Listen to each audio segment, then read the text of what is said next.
What's the difference between Super Rich Kids by Frank Ocean and Benny and the Jets by Elton John? Well, Super Rich Kids is in the key of E flat minor, so think depressed, dark, sad, and listen to the content of the song, whereas Elton John's is in the key of C major. So think happy, cheers, good times.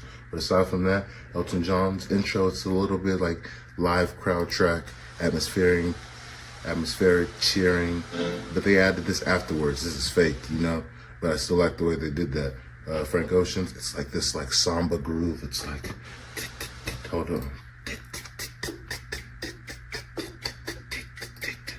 And we started in the key of E flat minor, but aside from that, the chord specifically, I'm gonna focus on Elton John's chorus.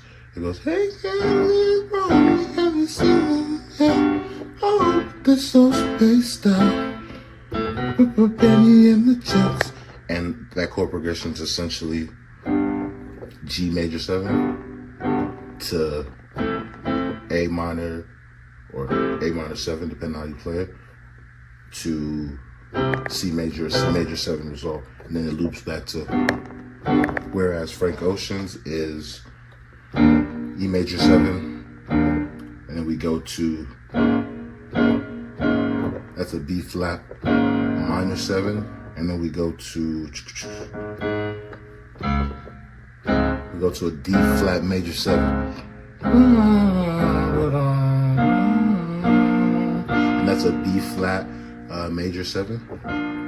And then we have this little change that I love. It's so subtle. We take this, I want to say, what is this?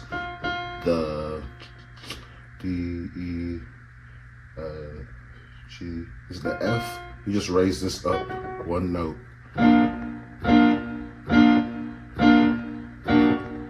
And then it adds that kind of like haunting, like thrill, and then we loop it up again. Start my day up on the roof. There's nothing like this type of view. You know, so I like both songs a lot. I love how they are similar until they drop maybe on the 5th or 6th bar. But the reason why I did this is because maybe like a decade ago, there was a case, I think, when Frank Ocean dropped Channel Orange, Elton John, or maybe Elton John's team perhaps sued him because of the likeness to Benny and the Jets. So now that I'm establishing it, there are various distinctions, you know, from beginning to end to intro. Like I would say it's interpolated possibly, you know, to a degree, or I would agree it's interpolated, but for the most part, there's a distinction, you know, and it's clear as day. Peace.